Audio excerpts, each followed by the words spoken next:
मराठी माणसांची number 1 choice Marathi matrimony.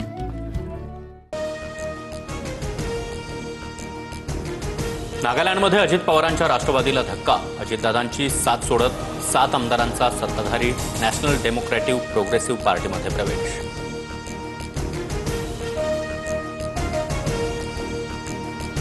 नागालँडमधील आमदार अस्वस्थ होते। कायद्याची माहिती घेऊन कारवाईबद्दल निर्णय घेणार, अजित पवार यांची प्रतिक्रिया। पुण्यातील साखर संकुलाच्या बैठकीत अजित पवार आणि जयंत पाटील शरद पवारांच्या बाजूला। बैठक संपल्यानंतर राष्ट्रवादीच्या नेत्यांची अनौपचारिक चर्चा। राऊतांनी सामनामधून शिंदेंच्या गुवाहाटी दौऱ्याचं रहस्य उलगडलं। शंखनाद ते रेड्याची शिंग या मथळ्याखाली रोखोक। 18 जणांनी बळी दिलेल्या प्राण्यांची शिंग कापून सोबत नेली, राऊतांचा दावा। गुवाहाटीवरून आणलेली शिंग आम्ही जपून ठेवले।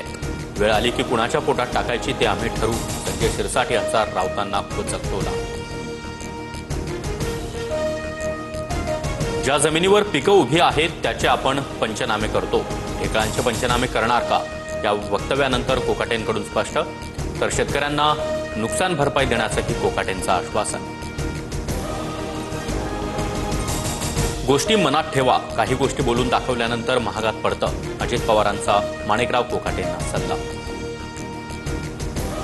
नाशकातील बैठकीमध्ये कुंभमेळ्याच्या शाही स्नानाच्या संभाव्य तारखा ठरल्या। 31 ऑक्टोबर 2026 ते 24 जुलै 2028 पर्यंत कुंभमेळा सुरू असणार। भाजपनं आता वन नेशन वन हजबंड सुरू केलंय का? घरोघरी जाऊन सिंदूर वाटत आहेत, संजय राऊतांचा भाजपवर जोरदार निशाणा। कोल्हापूरच्या विशाळगडावरील 14 अतिक्रमणं 7 तासात हटवली। पुन्हा अतिक्रमण न होण्यासाठी मलबा तात्काळ गडाखाली आणला। देशातील कोरोना रुग्णांची संख्या 3000वर। 24 तासात 4 जणांचा मृत्यू। केरळमध्ये सर्वाधिक 1336 सक्रिय कोरोना रुग्ण।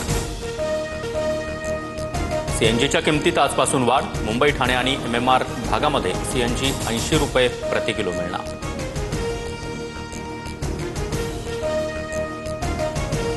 दहा जूनपर्यंत पावसात घट। शेतकऱ्यांनी पेरणीची घाई करू नये, कृषी विभागाकडून शेतकऱ्यांना आवाहन। मणिपूरमध्ये अतिमुसळधार पावसानं जनजीवन विस्कळीत। इम्फाळ शहरामध्ये पूर आल्यानं 3800 नागरिकांचं स्थलांतर। सैन्य दलाकडून पूरग्रस्त भागामध्ये बचावकार्य सुरू। गुवाहाटी ते इम्फाळ पावसाचं थैमान। पूर आणि भूस्खलनामध्ये 28 जणांचा मृत्यू। 28 जिल्ह्यांमधील 23 लाख नागरिकांना पुराचा फटका। नायजेरियातील मोकवा शहराजवळ धरण फुटल्यानं पूर। आतापर्यंत 117 जणांचा मृत्यू। 1,500 लोकांना पुराचा फटका। घरं पुरात वाहून गेली, अनेक नागरिक बेपत्ता। 2026 मध्ये पश्चिम बंगालमध्ये भाजपचं सरकार येणार, अमित शहांकडून विश्वास व्यक्त। तर ममता बॅनर्जींनी बंगालला घुसखोरांचा अड्डा बनवला, शहांची टीका। मराठी माणसांची नंबर 1 चॉईस मराठी मॅट्रिमोनी।